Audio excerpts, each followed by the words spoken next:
Oke, selamat malam teman-teman. Apakah suara saya terdengar dengan jelas? Jelas Mas Rizky. Oke, baik. Mungkin sebelum kita mulai ya teman-teman, mungkin bisa diisi untuk bagi teman-teman untuk segera mengisi presensinya terlebih dahulu. Mungkin saya berikan waktu sekitar 2 menit. Lalu mungkin bagi teman-teman yang tidak berhalangan, monggo untuk menyalakan eh, kameranya dan juga memakai virtual background yang telah dikirim oleh panitia gitu, nggih, agar kompak gitu.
Oke, baik. Mungkin bisa langsung saya mulai aja ya, teman-teman ya. Baik, Assalamualaikum warahmatullahi wabarakatuh. Selamat malam, teman-teman semuanya. Alhamdulillah, puji syukur kehadirat Allah Subhanahu wa Ta'ala, kita semuanya dapat diberikan kesehatan, berupa nikmat iman, berupa nikmat sehat, sehingga kita masih dipertemukan untuk acara yang sangat seru ya, teman-teman ya. Berokah hari ini dalam rangka Hari Pendidikan nantinya. Nah, nantinya mungkin saya izin untuk membacakan rundown yang akan kita jalani hari ini, yaitu pertama ada opening, kemudian dilakukan presensi, lalu dilanjutkan dengan sambutan eh, yang akan dilakukan oleh sambutan dari Managing Editor Redaksi Kebebasan Suara, yaitu Kak Iman Amirullah, Sarjana Sosial. Kemudian dilanjutkan dengan pemaparan materi dan diskusi literasi yang akan disampaikan oleh Kak Yudhistira Putra nantinya, teman-teman ya. Dan juga nanti dilanjutkan tanya jawab dan ditutup dengan dokumentasi dan juga penutupan. Nah, mungkin di sini saya sedikit memberikan informasi gitu teman-teman. Nanti untuk acaranya mohon disimak dengan sangat-sangat baik dan teliti gitu ya, karena nanti isinya full daging ya. Mohon interaksinya, nanti kalau nggak jelas tanyain aja langsung semuanya ya teman ya. Kita diskusi nanti dua arah ya, nggak usah canggung, nggak usah apa. Pokoknya kalau mau ada apa-apa, lah ada pikiran apapun langsung sampaikan saja gitu nggih. Baik, memasuki rangkaian acara yang pertama, sebelumnya perkenalkan, saya Muhammad Rizky Mubarok, bisa dipanggil Rizky, selaku Master of Ceremony yang akan menemani panjenengan semua pada acara Broka pada hari ini. Baik, sebelum kita menjalani Broka pada hari ini, alangkah baiknya kita berdoa menurut kepercayaan masing-masing. Berdoa dimulai.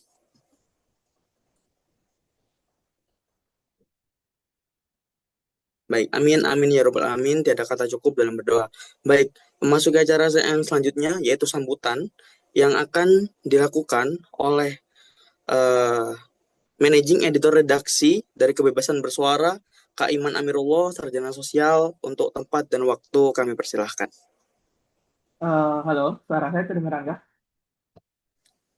Dengar. Terdengar dengan jelas, Kak. Oke. Oh ya, anyway, koreksi reda, ini ya suara kebebasan bukan kebebasan suara balik, tapi it's fine.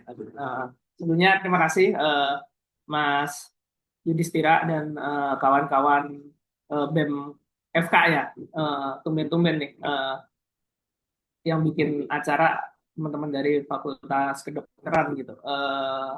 sebagai mantan mahasiswa tentu ini hal yang menyenangkan gitu untuk bisa ikut diskusi lagi soal wacana ekonomi pasar bebas dan kebebasan politik dan segala macamnya gitu, apalagi sama teman-teman FK gitu yang biasanya jarang banget bahas ginian gitu. Oh ya, sebelumnya kenalin, saya Iman. Kebetulan domisili di Jogja, udah 6 tahun terakhir sejak kuliah sampai kerja. Saya apa managing editor untuk Suara Kebebasan. Kami merupakan sebuah inisiatif atau platform aktivisme digital untuk mempromosikan gagasan libertarianisme dalam konteks kebebasan politik dan kebebasan ekonomi di Indonesia gitu. Dan kami sudah berapa tahun ya, sebenarnya udah cukup lama meski ada up and down-nya. Kami mostly kerja-kerja kami ya lewat kampanye, edukasi, dan tulisan, penerjemahan teks dan segala macamnya. Mungkin teman-teman boleh cek di Instagram kami di @suarakebebasan gitu, barangkali jika ingin nulis juga boleh.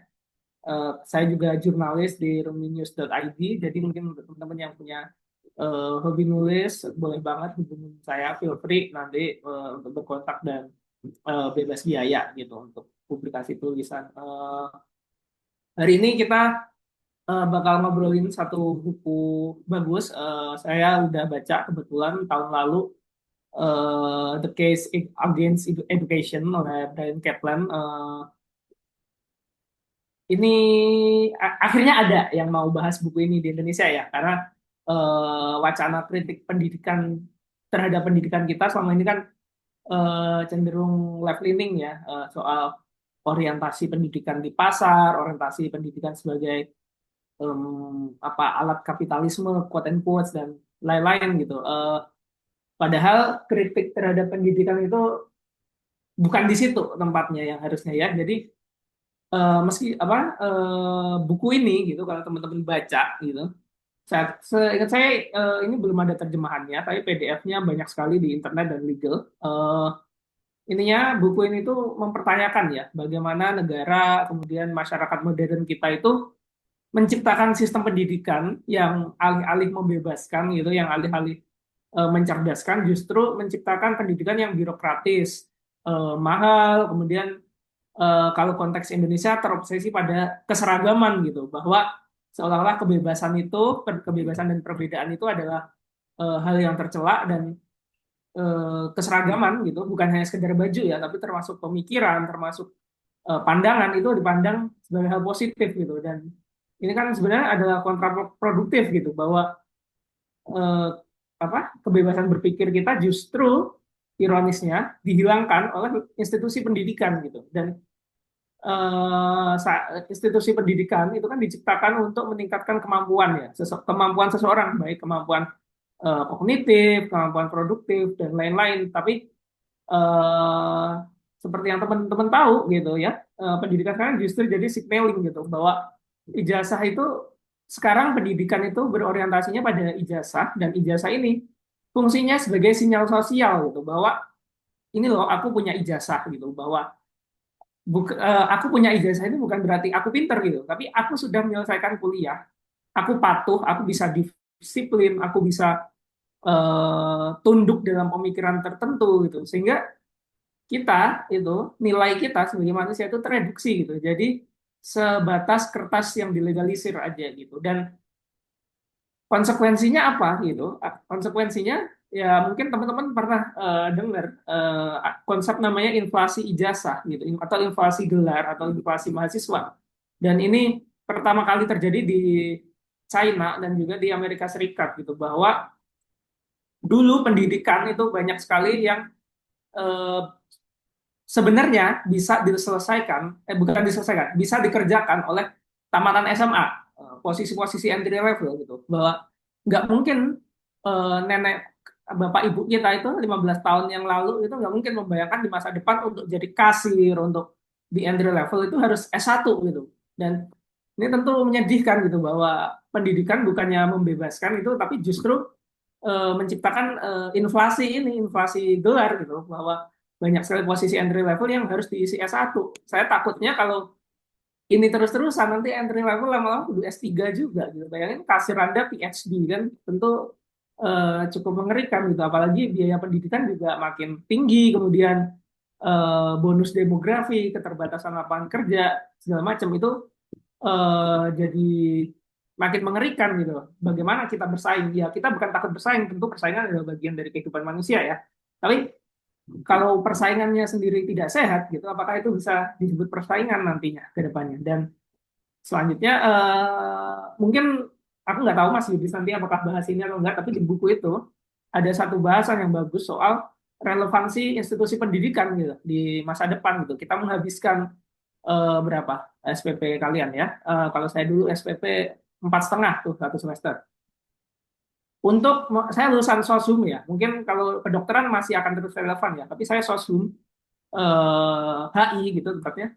Saya menghabiskan 4,5 juta per semester untuk sesuatu yang bisa saya baca sendiri tiap tiap hari gitu untuk ilmu-ilmu yang sebenarnya banyak di internet didapatkan secara gratis ataupun kalau mau kursus juga 60.000 100.000 juga dapat itu konten berbayar di YouTube YouTube itu beberapa profesor bikin konten gitu. Jadi apakah pendidikan akhirnya jadi relevan? Jadi tidak relevan? Tentu tidak. Yang kita kritik adalah institusi pendidikannya ya, bagaimana institusi pendidikan itu menciptakan pendidikan. Jadi bukan pendidikan itu sendiri gitu. Ini yang tentu perlu kita batasi ya. Jangan sampai kritik kita terhadap intelektualisme gitu atau dunia pendidikan yang makin nggak jelas itu menjatuhkan diri kita pada lubang anti intelektualisme gitu karena itu akan membawa kita mundur lagi gitu instead of memperbaiki yang ada gitu sehingga kalau kesimpulan saya di buku ini gitu begini tuh ngajak ya bahwa sebagai manusia yang berbudi dan berakal apakah kita bisa kritis gitu terhadap sistem pendidikan yang ternyata justru mematikan pemikiran kita gitu. Nah, dan bagaimana kita bisa mempertahankan daya kritis, daya nalar gitu di tengah sistem edukasi kita yang membenci itu gitu. Jadi ini akan jadi hal yang agak apa ya kayak mungkin banyak yang bilang aneh ya ketika mahasiswa mengkaji penghapusan universitas gitu. Ini jadi kayak lucu cuma aku pikir why not gitu kayak bukan berarti kita menghapuskan institusinya tapi bagaimana kita mengembangkan universitas yang lebih relevan gitu dan saya nggak tahu ya ini kontekstualisasinya dengan teman-teman FK akan seperti apa gitu karena sebagai anak sosial sosum gitu FISIP saya agak setuju gitu waktu kemarin Pak Menteri Pendidikan bilang ada program studi yang harus dihapus salah satunya FISIP kayak itu kayaknya benar juga gitu karena mempelajari kalian membayar jutaan hanya untuk sesuatu yang bisa kalian dapatkan secara lebih murah di luar hanya minus kalian nggak dapat ijazah gitu mungkin itu aja saya ngajak juga teman-teman sekali lagi untuk yang pengen menulis gitu untuk berbagi pemikirannya gitu terhadap wacana-wacana nasional wacana-wacana ekonomi politik boleh banget kontak saya lewat Mas Yudis nantinya gitu mungkin itu aja teman-teman selamat dinamika. Saya akan di sini penasaran juga dengan pemaparan materinya nanti. Tapi saya izin oke mungkin itu aja.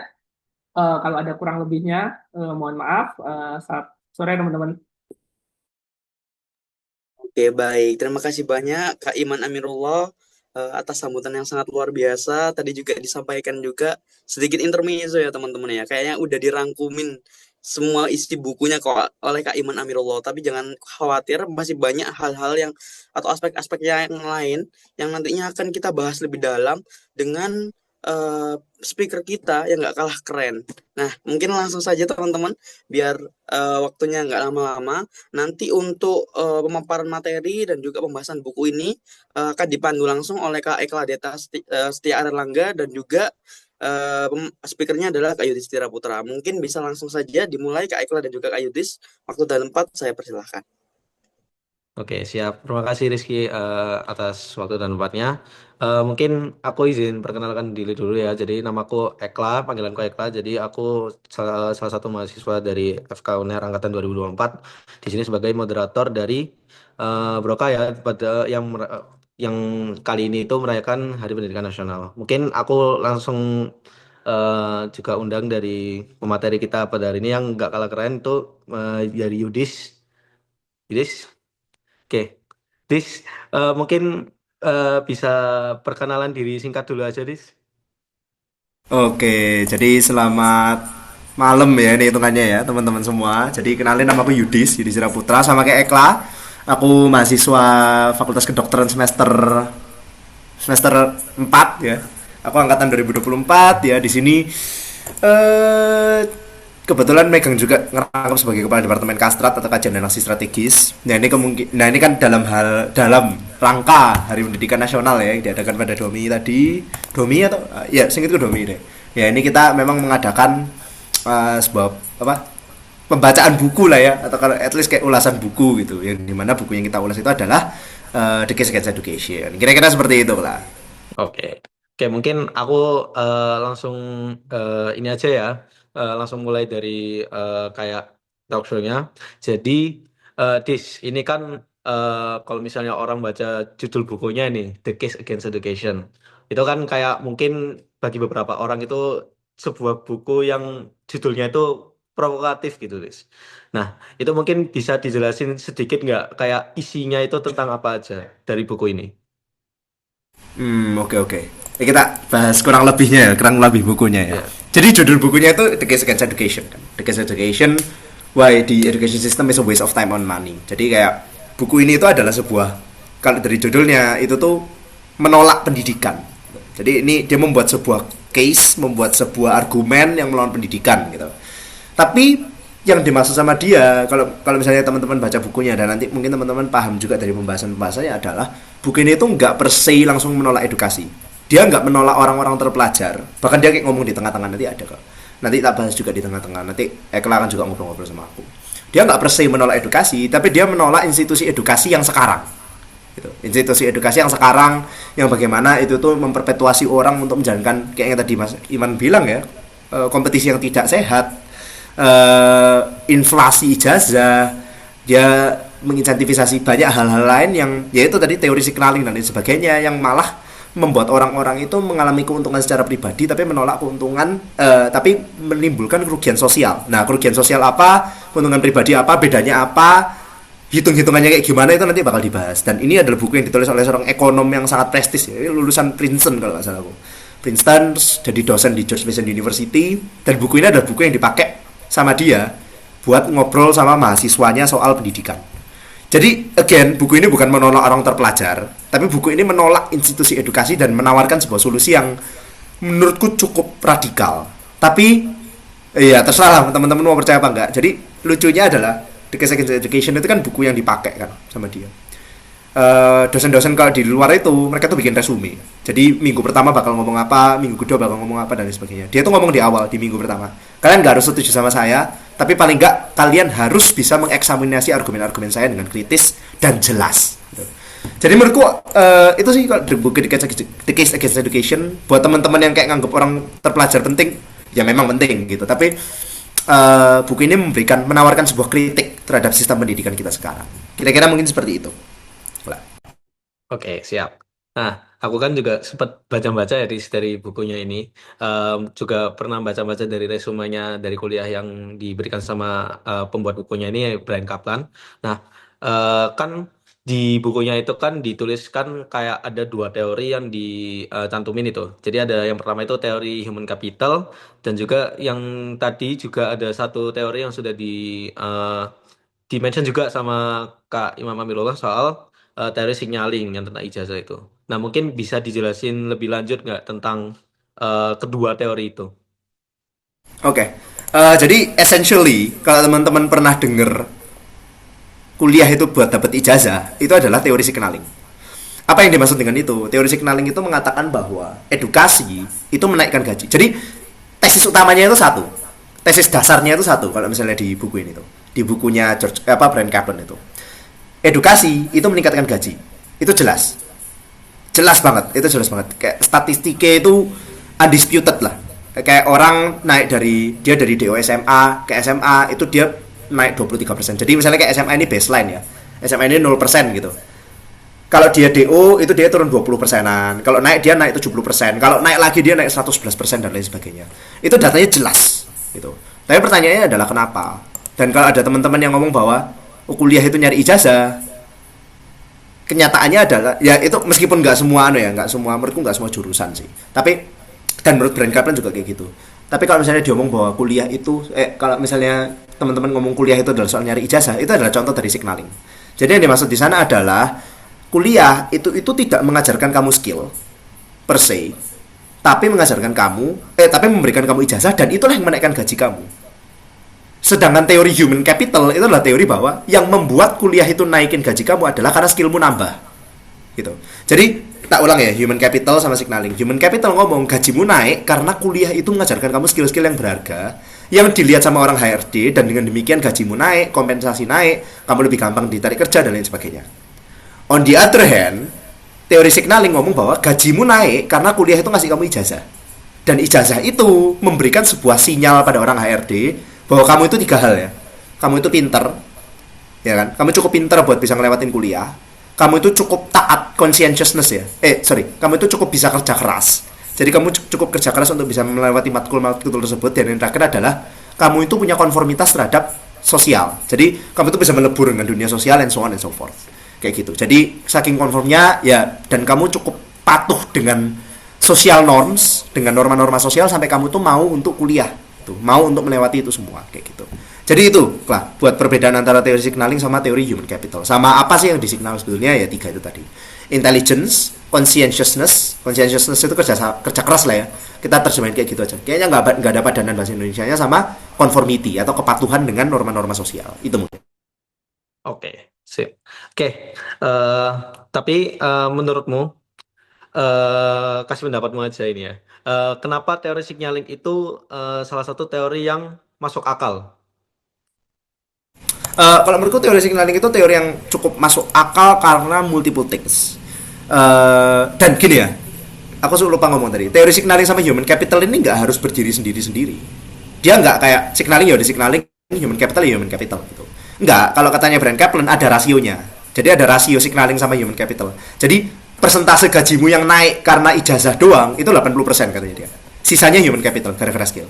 Dan jawaban yang masuk akal buat itu adalah bahwa signaling itu adalah mendominasi, karena ya ada multiple things lah. Mungkin nanti kita skip di tengah-tengah aja, mungkin nanti kita bahas lah. Jadi ada, kalau misalnya kita naikin 1 tahun pendidikan di suatu negara, rasio peningkatan gajinya seseorang dibandingkan dengan rasio naiknya GDP satu negara itu berapa? Itu ngasih rasio juga kan, ngasih gambaran rasio antara signaling sama human capital itu berapa. Terus kenyataan bahwa misalnya ini ya, yang lucu itu kan soal ijazah gitu. Kamu itu kalau misalnya naik dari kelas 10 ke kelas 11, terus kamu DO misalnya gitu ya, jadi kelas 11 kamu DO, itu mungkin gajimu bakal naik dikit gitu. Tapi kalau misalnya kamu lulus kelas 12 gitu, terus kamu nggak lanjut lagi, kenapa kok gajimu itu naiknya sangat-sangat signifikan gitu. Jadi selesai kelas 12 dibandingkan selesai kelas 10, itu tuh perbandingan kenaikan gajinya itu sangat signifikan gitu. Ya itu adalah ya kayak signaling dan lain sebagainya. Dan itu kan menandakan bahwa kayak ya oke, kemungkinan yang dilihat adalah ijazah, bukan skill yang kamu pelajari selama 1 tahun itu. Gitu, selama 1 tahun kamu SMA dan lain sebagainya. Itu sih mungkin kalau dari aku lah. Kenapa kok menurutku teori signaling itu masuk akal? Karena ya ada multiple reasons yang kalau teman-teman nggak paham, aku bakal jelaskan nanti. Oke. Nah, tapi ini kan juga kedua teori ini kan lebih mengarah ke ini ya, ke pendidikan formal ya. Gimana kalau misalnya ke edukasi yang di internet gitu? Oke. Aku mungkin paham maksudnya di sini. Maksudnya kan edukasi yang kayak ya itu yang sempat disampaikan sama Mas Iman juga kan. Pendidikan yang sifatnya mungkin sekarang kan. Sekarang kalian oke lah, ayolah kita mungkin mostly anak FK di sini ya. Anak FK, anak kebidanan. Aku dengar juga ada anak FEB ya, ada anak kesehatan masyarakat, ada Mas Iman juga dan lain sebagainya. Kemunculan artificial intelligence itu tuh memungkinkan kita untuk belajar hampir semua hal dengan ada gurunya at this point, dengan virtually gratis ya, virtually gratis. Kayak aku yakin kayak hampir semua orang di Indonesia punya HP atau at least akses ke internet gitu kan. Ya nggak semuanya, tapi mostly dari kita di sini, dan aku yakin semua yang ada di Zoom ini pasti punya akses ke internet gitu kan. Jadi dengan adanya itu, edukasi itu menjadi suatu hal yang trivial, menjadi suatu hal yang mudah untuk kita dapatkan.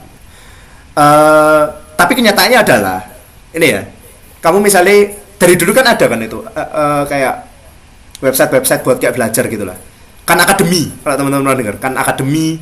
Terus yang Indonesia yang dulu anak IPA tahu Kohben misalnya kayak gitu, yang kayak dia tuh kayak ngajarin fisika and so on gitu. Kenyataannya adalah kalau kamu cuman belajar dari situ toh, kalau kamu cuman belajar dari online, kalau kamu nggak menempuh pendidikan formal, nggak dapat ijazah, ya gajimu nggak bakal naik. Padahal skillmu mungkin setara atau mungkin lebih tinggi. Gitu. Misalnya kayak ya kita ngeliat kayak ilmuwan-ilmuwan zaman dulu lah, zaman-zaman Aufklärung gitu, kayak Einstein and so on gitu. Itu Einstein sorry, kayak Newton, Euler gitu, atau mungkin kayak yang gambaran klasiknya Ramanujan ya, matematikawan asal India gitu ya. Ya, dia nggak menempuh pendidikan formal, dia cuman baca-baca buku gitu, dia beli buku di toko, terus dibacain sama dia latihan soal. Tapi dia adalah salah satu matematikawan paling influential. Nah, tapi kenyataannya adalah karena ijazahnya itu sudah terinflasi tadi itu. Kalau kamu cuma menempuh pendidikan informal, kamu nggak bakal dapat apa-apa lah. Virtually nol. Itu sih. Jadi itu kan paradoks lain kan. Itu kenapa menurutku teori signaling juga masuk akal. Kalau kamu cuma punya skill tapi nggak punya ijazah, kamu nggak dapat apa-apa. Tambah satu lagi, contoh. Buat temen-temen yang pengen belajar ekonomi, kalian itu bisa banget ya sekarang atau besok atau kapan, entah minggu depan, hari Senin atau whatever ya, besok hari Jumat ternyata, kalian langsung ke gedung FEB, kalian masuk aja kelasnya langsung, nggak ada yang ngerang kalian BTW, dan nggak ada yang peduli. Tapi apakah kalian setelah duduk di sana selama 3,5 tahun secara gratis BTW, secara gratis, apakah kalian mendapatkan gaji yang sama dibandingkan dengan anak-anak yang lulus ilmu ekonomi lainnya? Enggak kan? Ya itu menurutku kenapa teori signaling masuk akal. Jadi itu kayak soal pendidikan non formal. Sorry aku agak off on a tangent tadi. Monggo Pak. Oke, berarti kamu lebih ke ya, kalau misalnya pendidikan informal tapi nggak ada ijazahnya ya sama aja gitu ya menurutmu. Ya, oke. Tapi aku mau tanya lagi. Kan tadi kamu sebutin kalau misalnya ada 3 hal yang disinyal dari teori signaling. Jadi ada intelligence, conscientiousness, dan conformity. Nah, kenapa kok sinyalnya di 3 itu? Oke, aku pertanyaan yang menarik sih. Ya, pertanyaannya adalah kenapa kok cuma di 3 itu? Dan bukan, aku nggak bakal ngomong cuma di 3 itu, tapi mainly di 3 itu, yang di tesisnya Kaplan kan itu. Jadi ada 3 hal itu. Yang pertama, intelligence. Anggap kamu gimana ya? Kasarnya intelligence itu adalah kan sebuah gambaran bahwa oh kamu itu udah nyelesain kuliah gitu, misalnya kayak gitu, dan kamu cukup pinter buat bisa menyelesaikan perkuliahan tersebut. Gitu. Nah, kamu itu butuh intelligence. Gitu. Jadi misal orang dengan nilai yang lebih tinggi itu kan akan mensinyalir intelligence, itu akan mensinyalir intelligence dan itu akan menaikkan gajimu, misalnya kayak gitu. Tapi ya itu udah jelas lah, kalau menurutku itu yang paling jelas, kayak it's not even in dispute bahwa pendidikan itu mensinyalir bahwa orang ini tuh pinter, ya kan. Lulusan S3, ya kita ngambil contoh ekstrim, lulusan S3 sama DO SMA, sinyal pinternya lebih kuat yang mana? Jelas orang S3 gitu. Nah tapi kenapa kok ada kerja keras dan ada conformity? Oke, anggap aja aku itu adalah kayak di luar kan SAT kan namanya, aku UTBK gitu, UTBK. Oke, nilaiku sama-sama 800, nilaiku sama Ekla nih, nilaiku sama Ekla sama-sama 800. Ekla 800, aku 800. Tapi aku memutuskan buat nggak kuliah, Ekla memutuskan buat kuliah. Oke, sekarang ada perbedaan nih. Ekla nggak, aku kuliah, Ekla nggak kuliah, sorry. Ekla memutuskan buat nggak kuliah, aku memutuskan buat kuliah. Ketika aku memutuskan buat kuliah, aku mengambil sebuah keputusan radikal. Aku mengambil keputusan bahwa oke, aku bakal nunggu 4 tahun lagi sebelum aku kerja. Oke? Aku bakal nunggu 4 tahun lagi, aku bakal belajar 4 tahun lagi. Oleh anak FK, aku bakal kayak kuliah kayak 5,5 tahun plus UKM PPD 6 tahun terus internship 1 tahun yang dimana nasib nggak jelas lagi. Dimana itu akan memastikan bahwa kamu memiliki kemampuan kerja keras yang tinggi. Oke? Kamu punya kemampuan kerja keras yang tinggi. Nah, tapi kerja keras doang nggak cukup. Anggap kita sama-sama dapat nilai UTBK 800, sama-sama masuk kuliah, IPK-nya sama persis. Oke? Tapi on the other hand, aku mutusin buat lanjut S2. Oke? Artinya aku ngabisin kayak entahlah S2 tentatif ya, orang ada kayak 2 tahun gitu kayak. Buat kerja keras lagi, aku mutusin buat itu. Sedangkan Ekla memutuskan buat bikin telur gulung terbesar di dunia. Oke, sama-sama kerja keras loh. Nggak gampang loh bikin telur gulung terbesar di dunia, nggak gampang kan.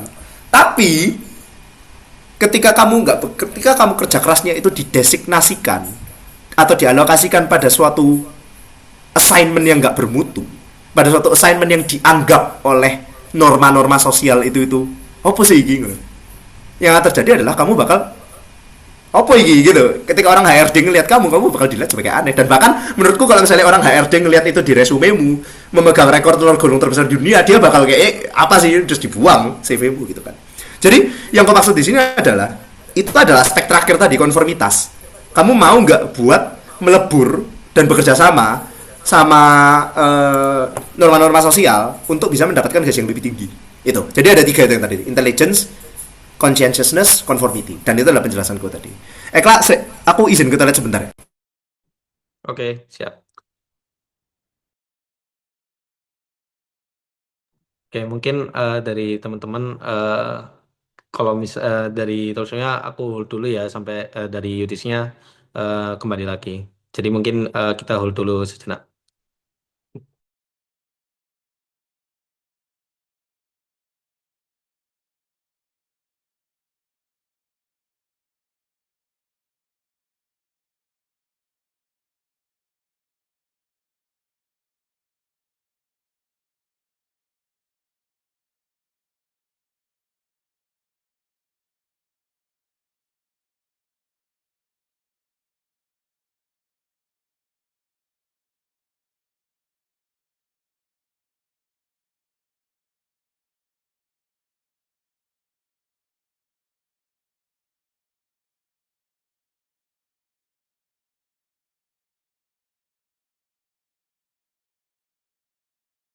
Mohon maaf, Rek, aku kebanyakan minum hari ini. Aman. Oke, mungkin aku langsung lanjut aja ya Dis kalau gitu. Iya. Oke, jadi mungkin kan kita udah bahas tentang seberapa mahal ijazah dari institut pendidikan gitu ya. Nah, mungkin aku izin geser sedikit pembahasannya ke isi dari kurikulum pendidikannya itu sendiri. Nah, menurutmu ya, untuk di SMA gitu misalnya, dari SD sampai SMA, mata pelajarannya itu menurutmu apakah applicable di dunia pekerjaan atau enggak? Ini salah satu topik yang dibahas sama Brent Kaplan secara ekstensif ya di bukunya dia. Dia ngomong, dia itu BTW, Brent Kaplan ini dosen, ya kan. Jadi dia ngomong dari perspektifnya seorang dosen ekonom gitu. Dan dia itu ngomong bahwa kayak dari 7 matkul yang diajar, 5 itu nggak penting. Katanya dia kayak gitu. Dan itu menurutku adalah statistik yang cukup surprising. Tapi alasannya dia itu adalah bahwasannya most dari matkul-matkul itu mempersiapkan kamu buat kehidupan akademik.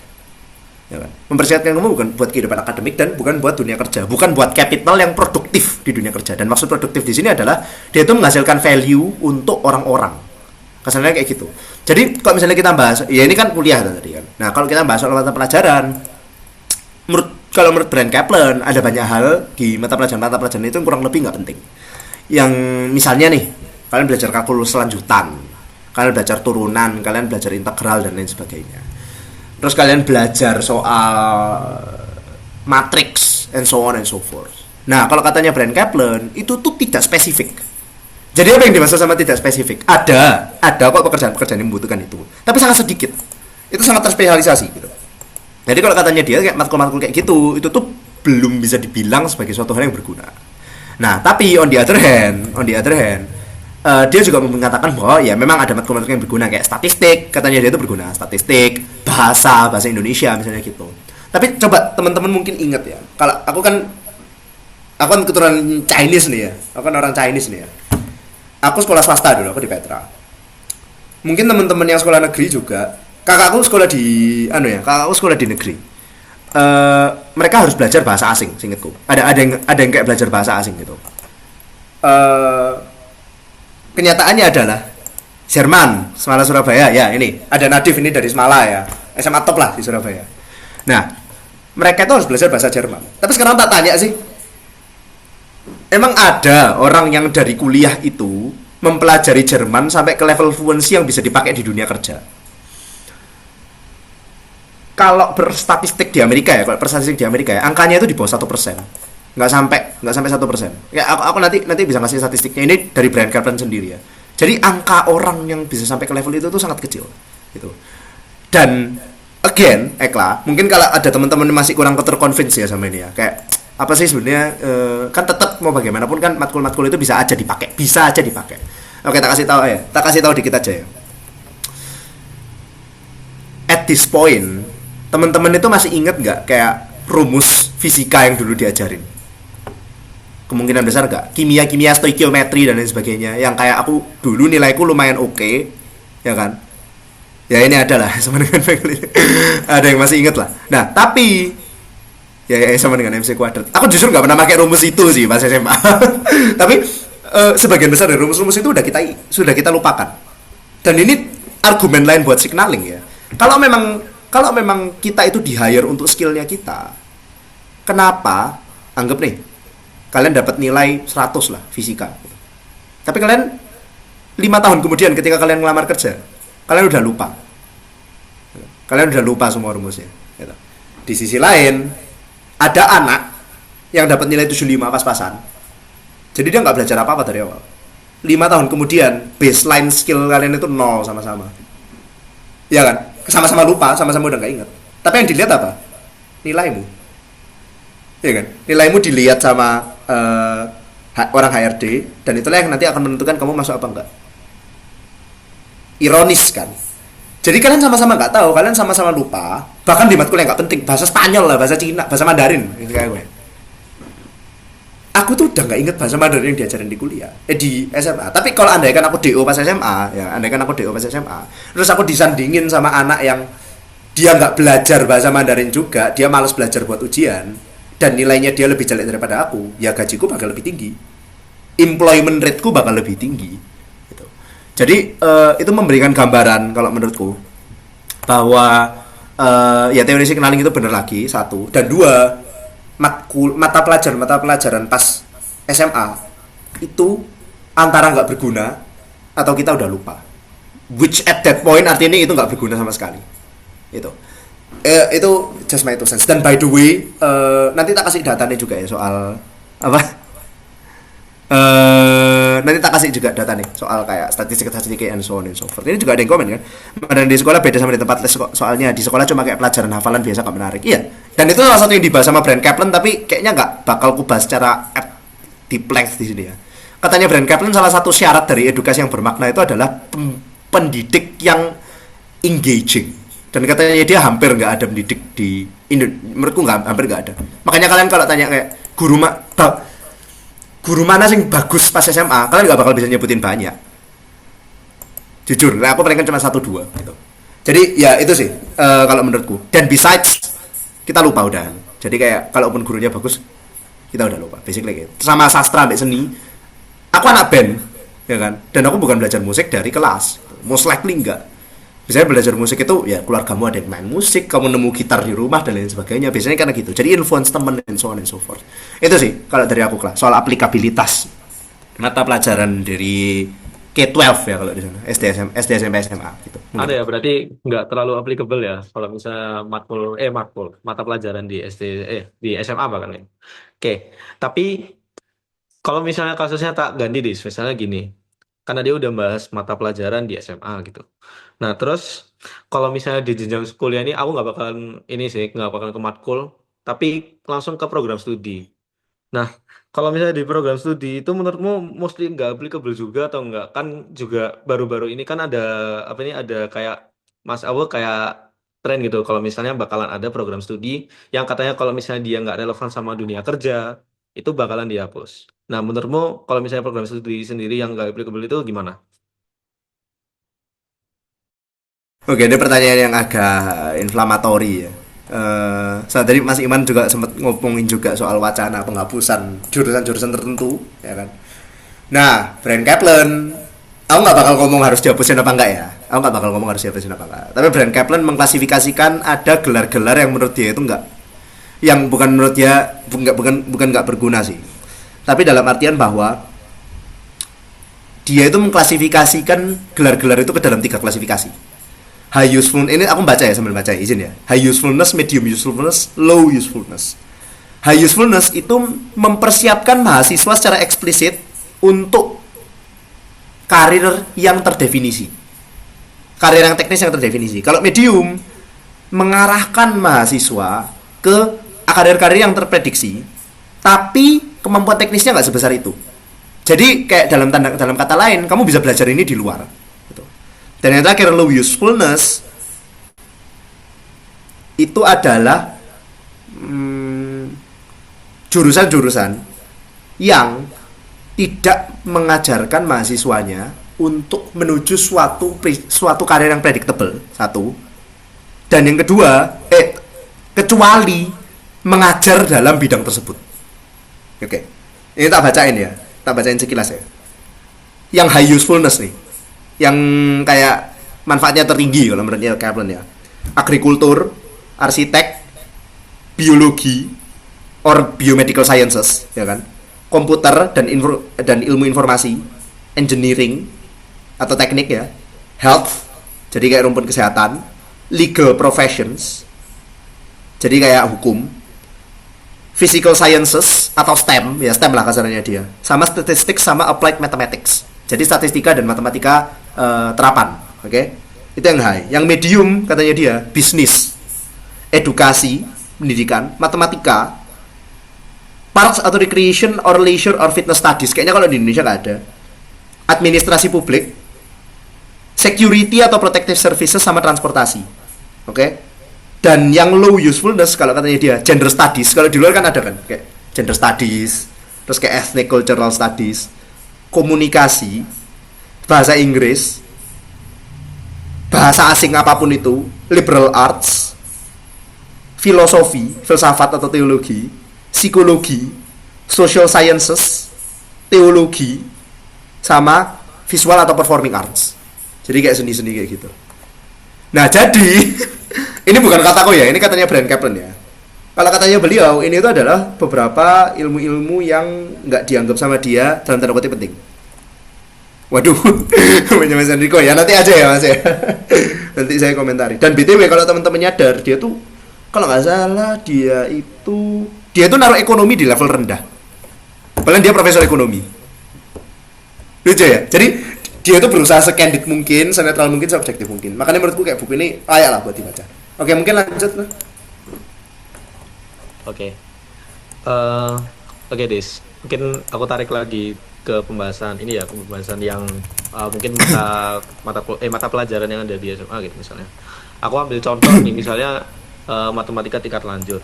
Nah, ini kan mata pelajaran yang kasarannya itu mengajarkan kita untuk dari cara berpikir, lalu cara berpikirnya ini gimana.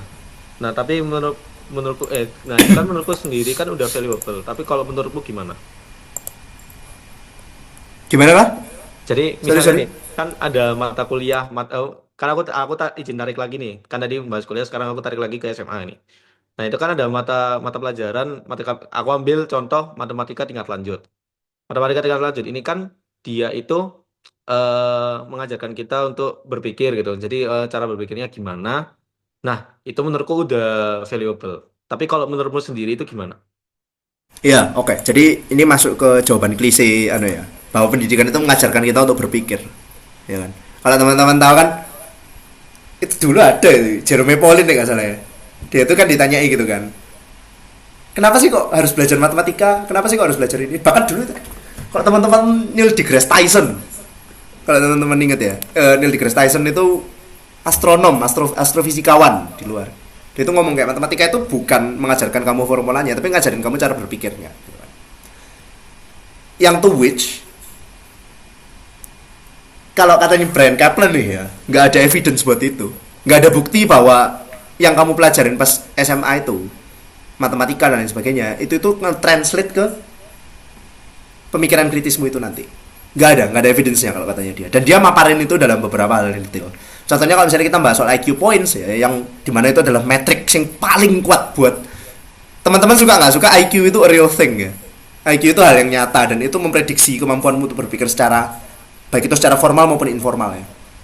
Itu nggak ada perbedaannya virtually. Dan memang sekolah itu naikin IQ, tapi by the time kamu selesai sekolah, IQ poinmu tuh turun BTW. Jadi kalau kalau katanya Brian Kaplan itu, kalau dari statistik yang dia temukan itu adalah 1 bulan kamu itu libur, 1 bulan kamu libur dari sekolah, yang akan terjadi itu adalah IQ-mu bakal turun 1 poin. Dari baseline ya BTW. Jadi dia nggak bakal turun sampai 0, nggak bakal gitu, tapi dari baseline-nya. Jadi IQ-mu itu bakal turun sedikit demi sedikit. Ada yang ngomong estimasinya 1 sampai 3 poin. Gitu. Jadi itu menurutku nggak mengajarkan pemikiran kritis. Besides, mungkin aku ngasih satu argumentasi yang lainnya. Jadi ada problem namanya the Dunker radiation problem. Oke. Jadi Dunker radiation problem itu adalah sebuah uji yang menganalisis kemampuan berpikir secara analogis. Oke, tak kasih satu skenario ya. Ini tolong dijawab ya kalian nanti ya. Atau sopo wis, Mas Rizky wis. Mas Rizky Mubarak tolong dijawab ya nanti ya. Jadi ada satu skenario nih. Ada tentara, ya kan? Jenderal, kamu anggap kamu ini jenderal. Jenderal, dia itu harus menghancurkan markas musuh. Oke? Dia harus menghancurkan markas musuh. Tapi dia itu nggak bisa melakukan itu secara gerombolan langsung. Jadi nggak bisa satu arah semua satu army ini langsung dikirim sama dia dari satu arah kayak gini. Nggak bisa. Karena banyak ranjau. Oke? Nah, yang dilakukan oleh jenderal itu adalah dia mengirimkan tentaranya ini dipecah jadi klaster-klaster kecil, ya kan? Dan dikirim dari berbagai arah. Ya kan? Ada yang dari utara, dari tenggara, selatan dan lain sebagainya. Oke? Jadi dipisah jadi klaster-klaster kecil dan dikirim dari berbagai arah. Oke. Wes ya, itu cerita pertama. Cerita kedua, kamu adalah seorang ahli bedah. Oke? Kamu ini ahli bedah. Sebagai ahli bedah, kamu itu sedang menangani pasien yang kanker. Misalnya kayak gitu. Dia kena tumor. Nah, kamu harus memberikan radiasi. Tapi permasalahannya adalah sinar radiasinya itu nggak boleh satu dan besar kayak gini. Oke? Nggak boleh satu dan besar gini. Karena kenapa? Kalau misalnya kamu ngenain jaringan, ini kan misalnya kayak tumor nih. Ini tumor nih. Terus ini kayak kulitnya gitu. Kalau radiasinya terlalu besar, nanti kulitnya ini bakal rusak. Kalau terlalu besar dan dari satu arah. Solusimu gimana? Rizky Mubarak. Oke. Jadi kalau solusi itu ya dari skenario yang kamu berikan dua tadi. Yang pertama kamu sebagai jenderal, kemudian ada ranjau, maka jenderal itu akan menyebarkan ke berbagai area. Dan terus ini kasus yang kedua adalah jika ada orang tumor dan ketika kamu center itu nggak bisa di salah satu sisi aja, nggak bisa terlalu besar sehingga kulit itu nantinya akan rusak. Ya solusinya harusnya kayak yang skenario awal. Kamu harus nyenteri dengan sedikit tapi di arah yang berbeda kayak gitu. Oke, bener. Itu Dunker radiation problem dan Rizky Mubarak jawabnya bener ya. Tahu nggak yang jawab itu bener berapa? Di risetnya itu tahun 80-an aku ingat. 30%. Yang jawab kayak Rizky Mubarak itu 30%. Gitu. Dan kenapa kok Rizky Mubarak bisa jawab dan mungkin kenapa kok kalian bisa jawab? Ya most likely karena kalian orang pinter gitu. Dan ya most likely karena kalian orang pinter, most likely karena kalian punya pemikiran kritis yang baik. Tapi yang kita pelajari adalah dari statistik IQ yang kita dapatkan tadi, kepintaran itu bukan kita dapatkan dari sekolah. Kepintaran itu kita dapatkan karena baseline-nya kita sudah punya IQ sekian. Gitu. Dan BTW kalau ada yang kayak ngomong kayak ya memang tes IQ bisa dilatih dan ya itu tujuannya sekolah sebenarnya kan. Makanya kayak pertanyaan-pertanyaan informal kalau misalnya tes IQ, beberapa tes IQ itu pertanyaan-pertanyaannya itu adalah pertanyaan-pertanyaan tentang yang materinya itu ditanyain kalau sekolah gitu. Jadi anak-anak udah biasa. Ya sama kayak UTBK kan kalian bisa latih kan sebenarnya. Tapi ya baseline-nya di situ gitu. Ya mungkin kayak gitu sih. Mungkin kalau terkait dengan kemampuan cara berpikir ya. Dan kenapa kok aku membawakan contoh itu? Kenapa kok Dunker radiation problem itu penting? Karena itu menggambarkan bahwa BTW nih ya, itu satu cerita. Terus aku langsung nyeritain cerita yang lain, BTW gitu. Nah, apalagi misalnya kamu narik matriks atau trigonometri atau apapun lah itu, terus buat tarik ke kehidupan nyata. Berapa persentasenya bakal turun sampai seberapa? Itu sih, kalau dari aku. Oke. Terus gini deh, aku juga pernah dengar dari orang ini, kalau misalnya sekolah itu nggak cuma ngajarin pelajaran doang, tapi sekolah itu juga ngajarin gimana kita itu caranya untuk disiplin, untuk berkomunikasi, dan juga untuk membangun suatu relasi. Nah, mungkin ada orang-orang yang berpikiran, nah bukannya gaji kerja yang besar itu datang dari 3 hal yang tak sebutin tadi itu yang diajarin di sekolah. Kalau menurutmu gimana? Ya menurutku sekolah juga to a certain point mengajarkan itu sih. Mungkin aku bahas soal disiplin ya. Kalau misalnya kita bahas soal relasi dan lain sebagainya, kayaknya cukup sulit. Dan menurutku ada benernya juga kalau misalnya sekolah bahas kayak gitu. Tapi yang mungkin mau aku mention adalah disiplin sekolah sama disiplin kerja itu beda. Cara supaya kamu pinter di sekolah gimana? Cara supaya kamu bisa dapat nilai, supaya kamu bisa lulus ujian kalau misalnya di FK kayak gimana? Belajar soal cutting, men. Belajar soal cutting ya toh, pakai AI, pakai ini, pakai itu, nyontek kalau misalnya teman-teman nakal ya, and so on and so forth. Itu cara kamu buat excel di sekolah. Cara kamu buat excel di kerja gimana? Kerja keras, memberikan value yang baik buat employermu, atau kalau misalnya kamu sebagai pengusaha memberikan value yang baik buat customermu, ya kan, and so on and so forth. Disiplin sekolah sama disiplin kerja itu tuh beda banget, ya kan. Kerja itu menurutku kalau katanya Kaplan, a vastly different type of discipline dan educational discipline gitu. Jadi menurutku nggak nge-translate ya. Beda disiplin kerja sama disiplin sekolah itu gimana. BTW nih ya, kalau pengen disiplin sekolah itu kan mungkin aku definisikan sebagai gimana caranya kamu bisa excel in school gitu. Kita jangan pakai istilah disiplin lah. Menurutku customermu kalau kamu sebagai sebagai bos ya, customermu nggak bakal peduli kamu disiplin apa enggak, yang penting kamu menyediakan value buat mereka. Oke, at the same time di sekolah kamu kuliah itu nggak bakal peduli kamu sedisiplin apa, selama kamu menyediakan nilai yang bagus buat mereka, ya kan? Kan tak kasih tahu ya. Jadi aku itu ada satu matkul dulu pas kuliah, aku tuh nggak pernah masuk. Jadi ada kayak 40-an kuliah aku cuma masuk 3 kali gitu. Yang aku lakuin apa? Aku bolos. Jadi ini teman-teman kelasku paling tahu nih anak-anak B1 ini. Aku tuh bolos terus ya. Aku bolos, aku absen di akhir ya kan. Direkam lagi aja ya udahlah. Tapi aku dapat A. Gitu kan. Artinya apa? Disiplin kuliah kayaknya disiplin kuliah sama disiplin kerja ini beda deh gitu loh. Kalau disiplin kerja kan kamu harus hadir tiap hari kan. Ya misalnya kamu jadi dokter ya kamu harus datang tiap hari gitu. Ya, in a sense mungkin aku salah ngomong sih tadi. Disiplin kerja itu termasuk juga sih bekerja. Termasuk dalam faktor penilaian gajimu diturunin apa enggak, apa kamu dipecat apa enggak. Tapi what I'm saying adalah it's different. Ya, tapi dosen-dosen yang enggak peduli absen banyak yang resek soal nilai. Ya, ada benernya juga sebenarnya. Sama Enrico. Ya, tapi mungkin kayak gitu sih. Wah, menurutku disiplinnya beda. Kalau misalnya soal relasi, ya memang I grant it bahwa sekolah itu memang menyediakan soal relasi. Tapi again, kalau kalian lihat surveinya itu General Social Survey ya, GSS itu sebagian besar orang yang ngomong mereka dapat relasi, kerja itu karena relasi, itu biasanya adalah hasil dari keluarga. Jadi bukan teman-teman. Kalaupun teman-teman, itu teman-teman yang emang udah sekerjaan sama dia. Gitu. Jadi misal bahkan kayak katanya Brand Kaplan, kamu kalau pengen dapat relasi, solusinya gampang. Ya udah child labor aja. Maksudnya, ya itu solusi yang immoral mungkin ya kalau di matanya beberapa orangnya. Anaknya disuruh kerja, ya kan? Langsung suruh kerja, bola KP anakmu mbok kokon tadi teknisi atau apa treatment kan kalau misalnya di sana itu mana mau suruh jadi tukang listrik lah, mau suruh jadi apa, mau suruh jadi akuntan lah, wes akuntan, anak mau ajarin matematika yang sesuai dengan akuntansi dari awal, ya udah nanti dia bakal dapat relasi dari sana. Nah aku bukan ngomong itu solusi yang viable ya, aku yakin teman-teman banyak yang disagree di sana dan ngomong X, Y, dan Z dan lain sebagainya, tapi yang aku maksud di sini adalah bahwa ya ada solusi lah buat itu, at least itu ada solusi yang lain gitu loh, daripada kamu harus sekolah dan kayak ngabisin SPP. Katanya aku dulu sekolah swasta dan aku agak nyesel, kayak aku bayar kayak 2 juta per bulan something gitu. Ada solusi yang lebih baik lah at least daripada itu, kenapa nggak aku kerja aja gitu. Ya itulah mungkin. Oke. Nah, tapi Dis, aku itu sebenarnya juga penasaran sama yang ditulis sama Kaplan ini. Kalau misalnya kita itu underrating atau kasarannya itu merendahkan benefit dari edukasi.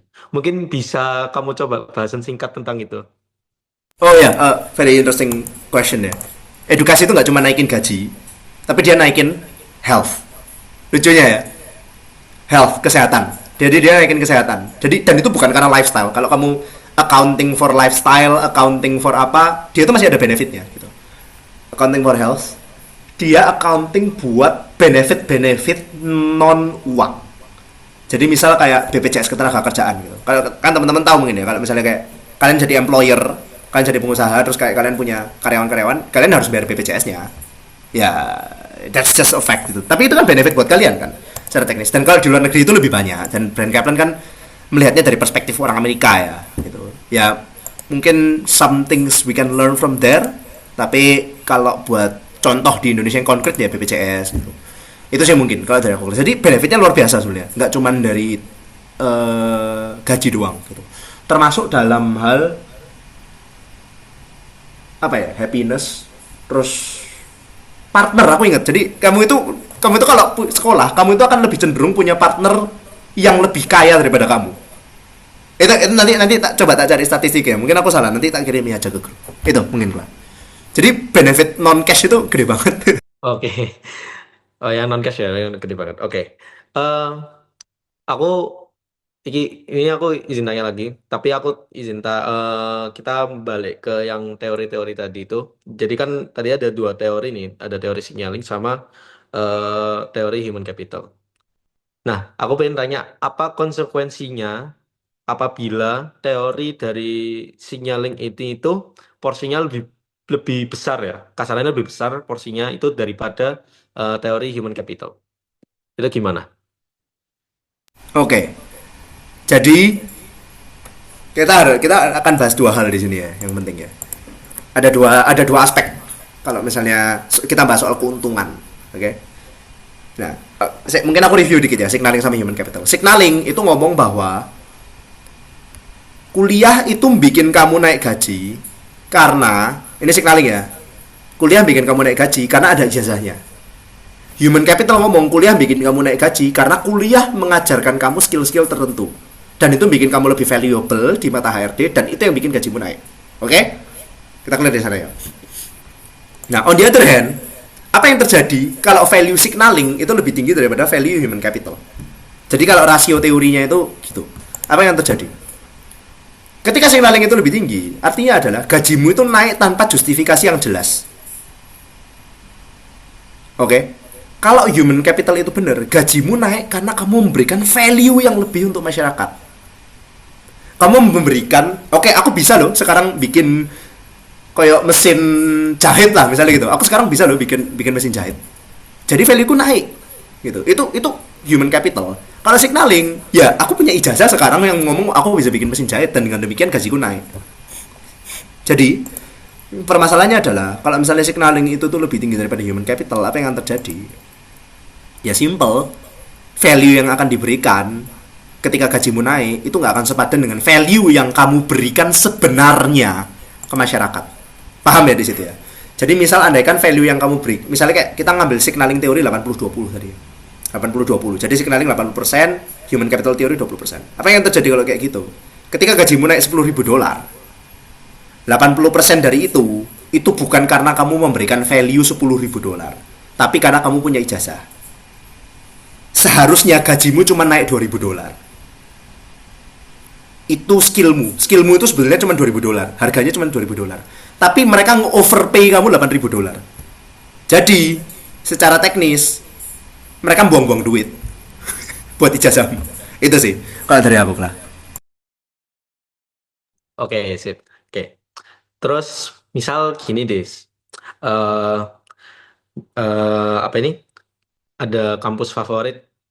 Kan di Indonesia kan ada beberapa kampus favorit nih yang dinamakan sama orang-orang ya, atau bahkan sama anak-anak SMA sekarang.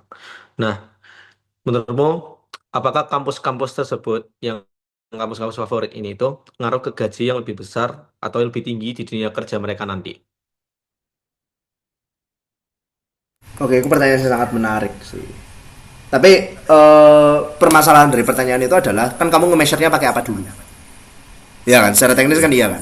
Ya. Jadi kamu mengukur sekolah top itu tuh pakai apa?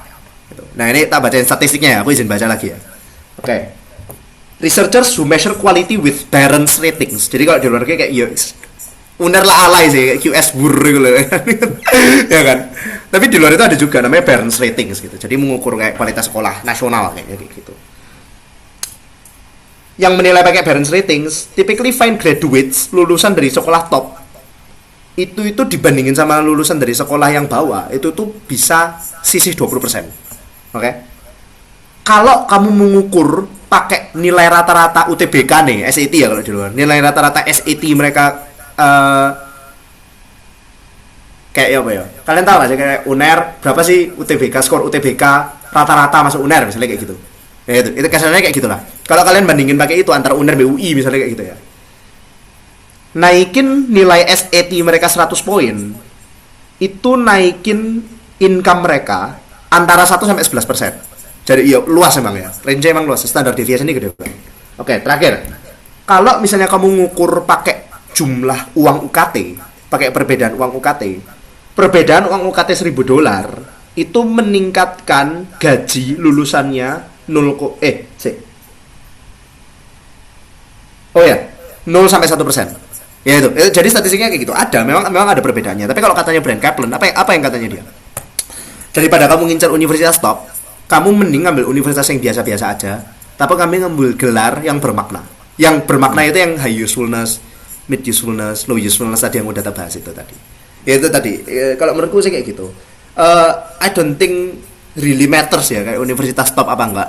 Yang penting itu adalah jurusan yang kamu ambil dan ya the hard work you put in there. Jadi salah satu yang dia highlight juga kepentingannya nilai terhadap peningkatan gaji itu juga dia sempat highlight, tapi aku agak lupa angkanya berapa. Nanti tak kirim kalau misalnya aku nemu. Itu lah. Oke, berarti lebih ke apa ini? Kalau misalnya dari Brand Kaplan sendiri itu lebih ke kayak wes kamu kuliah di univ manapun itu aja, tapi ngambil gelarnya yang tadi yang kamu sempat bahas yang di high usefulness itu ya? Atau gimana? Itu pretty much it lah ya. Oke. Ya, pretty much it. That's pretty much it sih kalau menurut. Oke. Mungkin kalau misalnya dari sesi talk show-nya ini mungkin aku cukupin dulu. Klar, sebentar. Oke. Iya. Aku Gimana? terkait dengan pertanyaanmu soal signaling sama human capital theory. Aku mau Ya, nunjukin oret-oretanku nih. Jadi kayak quote-unquote kayak boleh. rangkumanku selama aku membaca buku itu. Oke, Oke. boleh. Ini Moga-moga. agak panjang sih, tapi aku skimming aja ya nanti ya. Sebentar. Oke. Dan ini agak mathematics heavy ya. Jadi nanti pelan-pelan aja. Oke. Aku sebentar ya teman-teman ya. Nah ini ada yang kayak campur-campur, ada yang bahasa Inggris, ada yang bahasa Indonesia. Lagi katanya Mas Iman tadi kan bukunya ini nggak ada terjemahan bahasa Indonesia ya. Jadi aku kadang-kadang nggak gabung gitu. Oke. Salah satu yang berusaha dituliskan oleh Brand Kaplan itu adalah sebentar ya, sorry.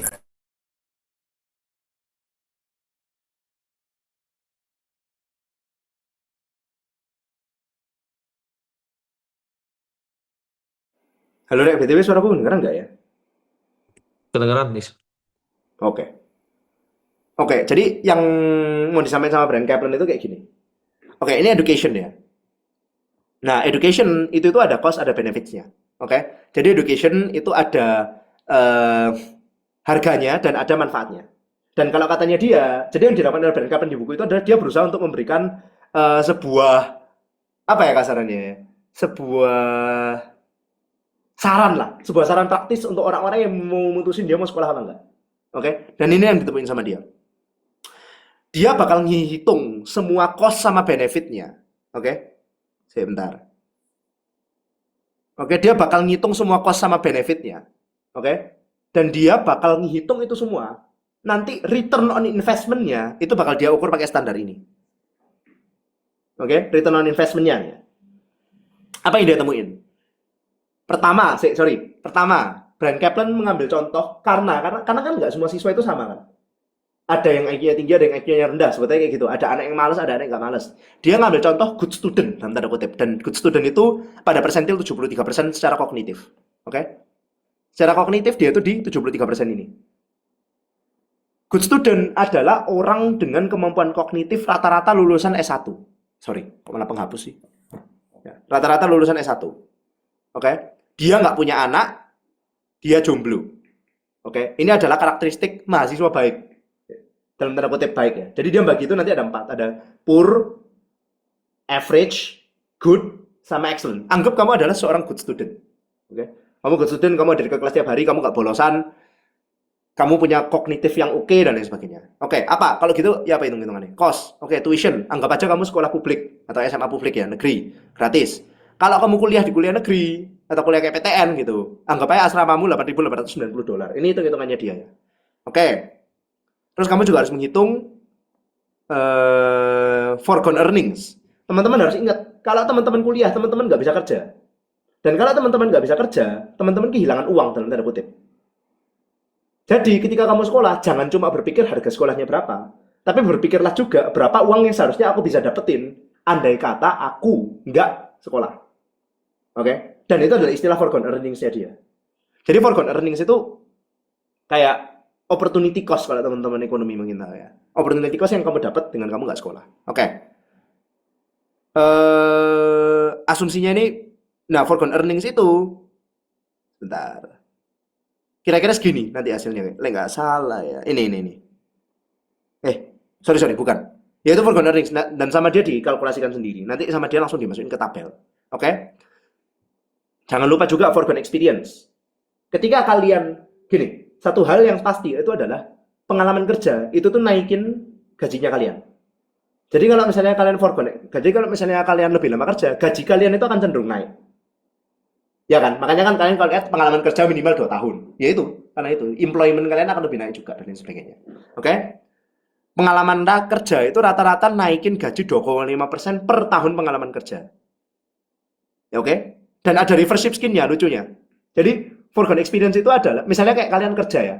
Kalian kerja selama setahun, pengalaman kerja kalian 1 tahun, itu mungkin bisa naik 2,5%. Tahun kedua mungkin 2,5%. Tapi tahun-tahun berikutnya itu tambah turun benefitnya. Lucunya kayak gitu. Jadi semakin lama kalian kerja, semakin nggak penting pengalaman kerja itu buat kalian. Oke? Lanjut completion probability. Completion probability itu mempengaruhi benefitnya dari education. Oke? Kenyataannya adalah kita nggak cuma boleh menghitung benefit sama cost-nya. Kenyataannya kita juga harus menghitung kamu bakal lulus apa enggak. Dan itu diukur sama Brand Kaplan pakai ini tadi kan. Dan ini hitung-hitungannya dia ya. Anggap aja kayak ada 5 orang utang 100% ke aku dengan interest 10%. Kalau misalnya ada satu yang nggak bisa bayar, itu minus 12% jadinya. Jadi return on investment-nya ke kamu jadi minus 12%. Gitu. Kasarnya kayak gitulah. Nah kenyataannya kayak gini ya. Kenyataannya cukup grim ya. 25% orang yang SMA itu lulus di atas 4 tahun kalau di Amerika. 60% orang S1 itu lulus di atas 4 tahun. 50% dari orang yang S2 di atas 50%, di atas setengahnya, itu tuh nggak lulus sama sekali. Nah, kita anggap dia adalah seorang siswa yang baik. Tapi yang terjadi, ya kemungkinannya lulus SMA 92,3%, kemungkinannya dia lulus S1 43,5%, kemungkinannya dia lulus S2 itu adalah 32,7%. Nah, ya sebetulnya lebih kompleks dari ini, tapi sama dia dibikin konstan gitu. Dan ini adalah hasil kalau excellent student, good student, fair student, poor student. Jadi poor student kemungkinan lulus SMA-nya itu ya sekitar 60-an%. Good student itu sekitar segini, ya mungkin teman-teman bisa baca sendiri lah ya. Dan ini ironisnya adalah poor student itu kalau misalnya dia masuk S1, kemungkinan dia itu buat lulus itu di bawah, approximately kayak 10%, bahkan di bawahnya. Kayak gitu. Jadi itu adalah hal yang harus kita put into consideration juga. Itu yang masuk ke perhitungannya kita. Oke, kita lanjut. The agony and ecstasy of learning. Kuliah atau sekolah itu tuh capek. Dan itu membuat kita bete. High school student, ada ini high school survey of student engagement ya. Ini sampel size belasan ribu, kalau nggak salah. 66% siswa ngomong bosen tiap hari, 17% ngomong bosen tiap kelas tiap hari. Jadi setiap kelas dia bosen, setiap hari dia bosen. Oke, kenapa? 82% ngomong nggak menarik, 41% ngomong nggak relevan.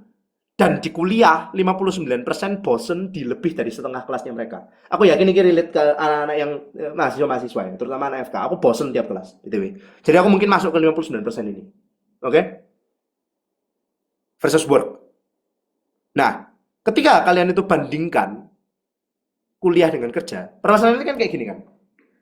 Jadi yang mau tak sampaikan di sini itu adalah cost dari harga dari pendidikan itu mungkin itu adalah bahwa kamu itu lebih bad moodan, gitu. Moodmu lebih jelek, kamu lebih gampang stres dan lain sebagainya.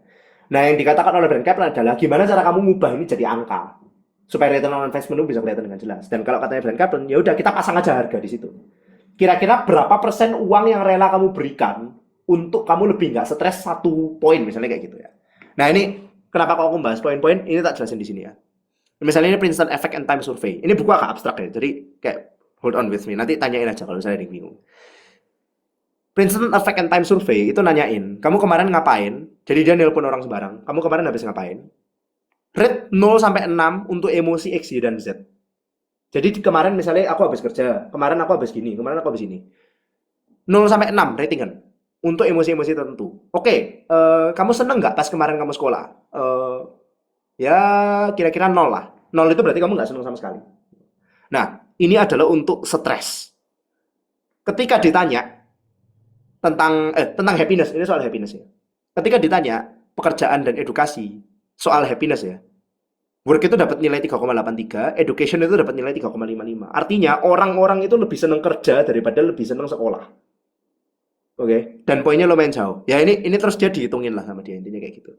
Ya ini mungkin mengingat juga waktunya kita juga terbatas ya teman-teman. Mungkin kita juga tak skimming dulu aja untuk benefitsnya ya.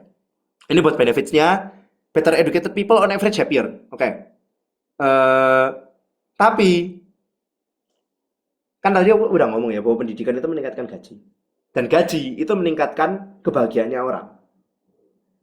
Kalau misalnya kita ngekontrol untuk income-nya orang ini, income-nya seseorang ketika mereka itu memiliki pendidikan yang lebih baik, angkanya itu jadi negatif BTW. Jadi kesimpulannya adalah semakin tinggi kuliahmu, semakin tinggi pendidikanmu, kamu semakin stres. Semakin tinggi pendidikanmu, kamu semakin gak happy, kayak gitu. Ketika kamu ngekorek untuk income. Buat health juga ya, mix ya kalau misalnya health itu. Ada studi yang ngomong bahwa malah nge-worsen health. Jadi semakin kamu pinter, semakin buruk kesehatanmu. Ada yang ngomong bahwa adjusting for age, income, and graphics. Ya ada semakin kamu nambah 1 tahun pendidikan, itu nambah umurmu 1,7 tahun. Itu ada yang ngomong gitu. Nah, tapi biasanya konsensusnya itu adalah 0,1 sampai 0,4 tahun kehidupan, ekspektasi hidupmu. Nah, oke, tapi yang dilakukan oleh Brent Kaplan di sini adalah dia nyoba manuver tertentu. Karena dia nganggap bahwa health itu nggak sama dengan wellness. Jadi apa yang dirasakan sama seseorang bahwa dia sehat, itu yang dia hitung sebagai kesehatan. Kenapa kok dia ngomong kayak gitu? Karena fun fact-nya adalah, kalau teman-teman mau nyari juga boleh ya. Ratingku terhadap kesehatanku itu tuh cukup reflektif akan kesehatanku sesungguhnya. Oke, jadi itu adalah sebuah tolak ukur yang cukup menarik, angka referensi yang cukup menarik yang cukup pasti untuk kamu jadikan sebagai tolak ukur wellnessmu itu. Oke, General Social Survey. Ini 4 step ya BTW. Dan 4 step maksudnya kayak gimana? 4 step adalah 1, 2, 3, 4 ya. Ini paling sehat, ini paling nggak sehat. Oke. Tiap 1 tahun kamu naikin 0,08 poin terhadap kesehatanmu. 0,08. Kalau kamu adjust buat income sama demografinya mereka, kan tahu kan beberapa ras itu atau beberapa usia itu cenderung punya penyakit tertentu gitu. Ya anak-anak FK pasti tahu lah harusnya. Nah, adjust income and demografi jadi 0,04 poin tiap tahun. Kamu adjust buat lifestyle 0,00 sampai 0,01 poin tiap 1 tahun. Oke, jadi ada di situ. Nah, apa yang ditemukan sama dia akhirnya, yang ditemukan sama Brent Kaplan akhirnya, Brent Kaplan itu akhirnya menyampaikan bahwa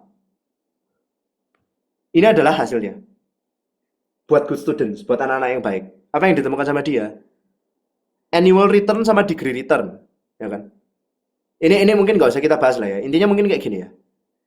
Kalau kalian baca ini, return on investment itu cukup baik untuk semua hal. Jadi kalian lulus SMA itu tuh adalah no brainer kalau katanya dia. Kalian SMA itu no brainer. Kalian kuliah itu no brainer. Mungkin kalau masters mungkin masih belum. Dan ini kan ada return on investment-nya. Jadi kalian bayangin ya. Kalian kalau lulus SMA itu return on investment-nya itu kira-kira 16%. Oke. Kalian lulus S1 return on investment-nya itu lebih dari 20%. Oke. Coba cari saham yang naik 20%. Oke. Misalnya kalian kayak nggak hoki gitu. Ya kan? Jadi yang kesimpulannya dari Brent Kaplan adalah sekolah itu adalah suatu hal yang masuk akal secara selfish. Jadi ini adalah nilai-nilai yang selfish. Kalau misalnya secara sosial, kalian lihat ya tadi yang annual GDP ya, yang kayak GDP yang seberapa besar sih GDP meningkat kalau misalnya kamu itu jadi, kalau misalnya kamu itu nambah 1 tahun sekolah. Jadi kenyataannya adalah ini. Selfish income-nya kalian naik 8-12%, tapi national income cuma naik 1-3%. Gitu. Ya, dan ada banyak angka-angka lain di sini yang mungkin aku nggak akan bahas. Soalnya mungkin juga udah malam, juga mungkin udah di luar dari rundown juga. Tapi intinya adalah, ini mungkin nanti bakal tak kasih, dan intinya adalah bahwa most dari benefits individual, contohnya kayak kebahagiaan, kesehatan, dan lain sebagainya, itu ternyata secara sosial itu adalah suatu hal yang non beneficial. Dalam artian bahwa mungkin aku bahas satu hal lagi. Oke. Soal employment atau soal health ini ya. Soal health aja ya. Efek edukasi ke health itu indirect via status. Jadi yang kita temukan itu ada satu hal yang lucu ya. Pendidikan itu bikin kamu lebih sehat dengan cara membuat orang lain lebih nggak sehat. Ketika kamu punya pendidikan yang lebih tinggi, status sosialmu bakal lebih tinggi. Dan ketika status sosialmu lebih tinggi, apa yang akan terjadi? Status sosialnya orang lain lebih rendah. Dengan demikian kesehatannya itu bakal lebih rendah. Dan ini ada studi yang dilakuin ya sama ini Whitehall 2 study ya. Jadi controlling for all other factor and health functioning at the baseline. Jadi pun ketika kita mengesampingkan tekanan darah orang itu, lifestyle orang itu, merokok, atherosclerosis and so on and so forth, ketidakadilan dalam kerja atau posisi-posisi atau status sosioekonomi orang dalam kerja, itu tuh sebuah prediktor yang luar biasa untuk kesehatan. Dan aku baru kayak ingat ya, Whitehall ini kan ada dua kan, Whitehall study itu, yang satu sama yang dua, sama-sama dilakuinnya hampir sama persis.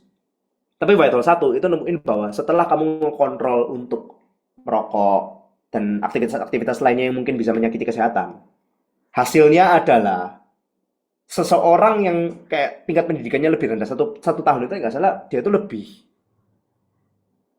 itu menjadi lebih prone terhadap penyakit. Gitu. Jadi orang yang lebih nggak terpelajar itu menjadi lebih prone terhadap penyakit. Bukan karena lifestyle-nya dia, tapi purely karena dia itu statusnya nggak. Karena statusnya lebih rendah daripada orang yang lebih terpelajar daripada dia. Itu. Jadi ini sangat-sangat kompleks kalau menurutku dan nggak bakal bisa tak bahas in one sitting of course. Brian Kaplan bahas buku ini kayak aku nggak ingat kayak beberapa belas minggu gitu, aku lupa kalau misalnya di kuliahnya dia. Tapi intinya ini adalah outputnya secara sosial. Jadi kalau secara sosial yang kita lihat di sini adalah returnnya nggak setinggi itu. Ini BTW kalau misalnya kalian lihat dengan reasonable signaling ya, ini kayak rasio 80-20 tadi.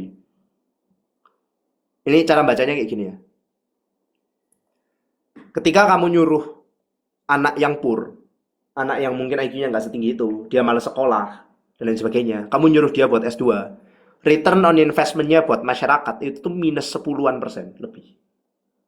Bahkan kamu SMA aja, anak-anak dengan IQ paling tinggi, yang paling suka sekolah, itu return on investment-nya itu negatif. Dan yang satu-satunya angka yang positif di sini apa? Cuman ini. Ini apa kalau misalnya kalian lacak di belakang? Poor student. Anak yang ini secara intelektual ya, secara kognitif ya. Anak yang secara kognitif itu tuh punya kemampuan kognitif yang lebih buruk. Ketika kamu nyuruh dia SMA, return on investment-nya ke masyarakat itu 0,2%. Kenapa? Karena sekolah itu mencegah orang dari melakukan tindak kriminal. Itu another entire topic soal crime and education yang mungkin nggak muat kalau misalnya tak bahas dalam one sitting. Ya tapi intinya itu, sekolah itu nge-prevent crime gitu. Meskipun sangat sedikit ya kalau misalnya kita ngekontrol buat semuanya. Ngekontrol buat demografi, ngekontrol buat sifat parasosial atau sifat antisosial di awal-awal tahun, di awal-awal maksudnya di early years lah ya. Nggak ada pada bahasanya itu. Hasilnya itu 0,2% ini. Sangat-sangat kecil gitu. Jadi mungkin sebetulnya kayak gitu sih lah. Kalau misalnya dari aku, ini ada sangat banyak yang sebenarnya masih bisa dibahas di sini soal crime ini, soal benefits, workforce participation, kualitas anak dan lain sebagainya. Ini maksudnya sangat luar biasa. Ya mungkin sekian sih kalau misalnya dari aku sih lah. Kayak ini sangat-sangat kompleks dan mungkin nggak bisa selesai dalam one sitting. Tapi I'm happy to explain about it di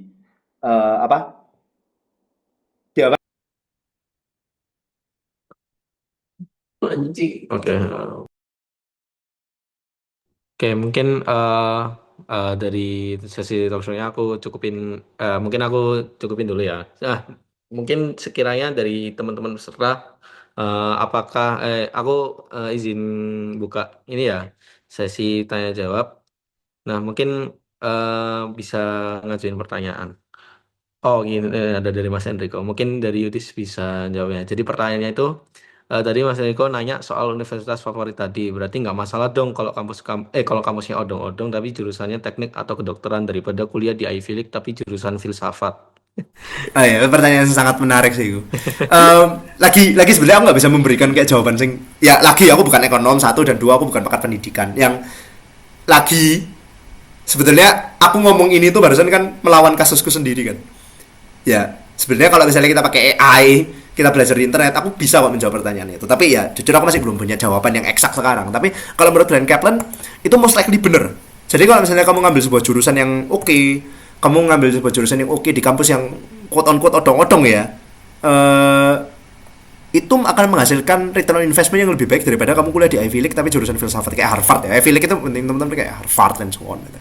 Kampus-kampus top lah top Amerika ya top dunia sebenarnya kasarannya ya kalau katanya dia return on investmentnya itu ya nggak bakal ngomong lebih baik ya tapi kalau dari hitung-hitungannya dia mungkin jangan kampus odong-odong ya kampus average lah katanya dia itu bakal lebih baik kalau dari hitung-hitungannya kayak dia lebih baik itu sih kalau dari aku ya bukan hitung-hitungannya dia ngeliat statistik dari orang kan tadi kita ngeliat kan kalau kampus top sama kampus yang bener-bener di kuartil bawah kuartil atas lawan kuartil bawah itu bisa selisih 20% gitu. Tapi on the other hand, dia juga bahas kan di situ.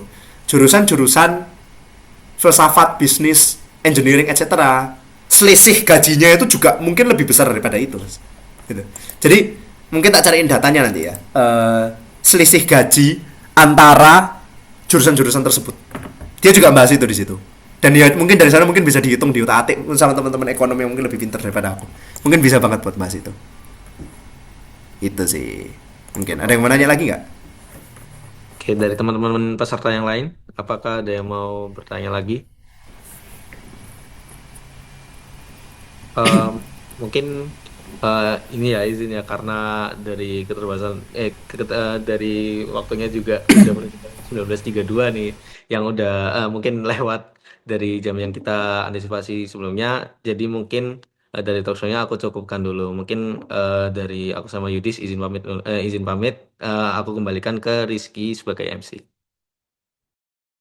Oke, baik. Terima kasih banyak Kak Ekla juga Kak Yudis atas obrolan yang sangat daging ini ya. Mungkin nanti buat teman-teman yang mungkin merasa masih kurang atau masih bertanya-tanya atau masih sangat kepo nanti bisa langsung saja PC Kak Yudis. Apakah Kak Yudis menerima nih? Kira-kira kalau ditanya secara PC nih. Open. Nah ini menarik sih, bentar. Ini ada pembahasan dari Mas Fian ini. Mas Fian ini btw temen internet, teman onlineku lah. Ini soal ijazah palsu ya. Ya ada benernya juga ya mungkin ya dari Mas Fian ya. Kalau misalnya soal ijazah palsu, kalau misalnya apa insentifnya kamu punya ijazah palsu? Dan menurut ini nguatin signalingku sih. Apa insentifnya punya ijazah palsu? Dalam kata lain mungkin kalau teman-teman nggak paham maksud insentif apa ya? Apa untungnya kamu bikin ijazah palsu? Signaling kan kamu punya ijazah palsu kamu bisa ngelamar ke tempat kerja kamu bisa dapat gaji yang lebih baik dibandingkan dengan kamu kuliah gitu sulit-sulit terus nggak dapat ijazah ilmunya ada oke ilmunya ada tapi ijazahnya nggak ada ya itu mungkin pertanyaan take home message ya apa take home question ya buat teman-teman ya kalau kalian mending kuliah tapi nggak dapat ijazah atau dapat ijazah tapi nggak kuliah wis gitu dan btw kalau misalnya ada yang ngomong kayak oh iya, tapi kan kalau kamu dapat ijazah masuk tapi kan bisa dipecat, gitu kan. Fun fact-nya adalah Brian Kaplan juga membahas ini di bukunya. Unemployment karena kamu tidak terdidik atau kamu tidak sesuai dengan kredensialmu itu sangat jarang terjadi. Dan kalaupun terjadi, jarak dari kamu masuk sampai kamu dipecat itu tuh bisa bertahun-tahun. Jadi at the very least kamu udah dapat gaji 36, 48, 60 kali. Kalau katanya dia itu bahkan bisa ngambil satu dekade supaya orang-orang kayak mecat kamu gitu. Itu sih mungkin kalau dari aku. Itu lucu juga. Oke, mungkin teman-teman sekalian setelah kita mendengarkan obrolan dari speaker kita Mas Yudi dan juga Kak Ekla tadi, mungkin sudah saatnya kita di penghujung acara ya teman-teman ya. Mungkin kita bisa dokumentasi terlebih dahulu nih teman-teman. Mungkin buat teman-teman yang tidak berhalangan untuk on cam, monggo bisa on cam terlebih dahulu untuk kita lakukan sesi dokumentasi.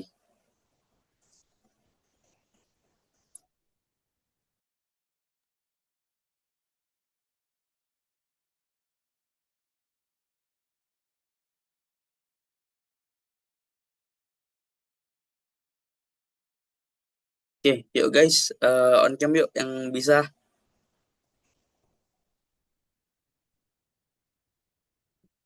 Oke, mungkin aku langsung izin SS saja ya teman-teman ya. Oke, mungkin slide 1. Ditunggu dulu, Riz. Ditunggu dulu, Ki. Tunggu dulu, tunggu dulu. Oke. Kita tunggu. Ya ini udah cukup banyak. Nah, Ini Mas Musa di mana ini?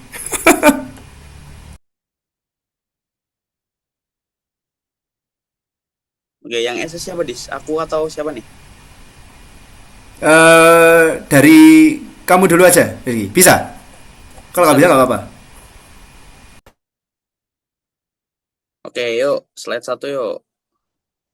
Oke, 1, 2, 3. Oke, 1, 2, 3. Alright. Yang ketiga, 1, 2, 3. Oke, terima kasih banyak teman-teman sekalian.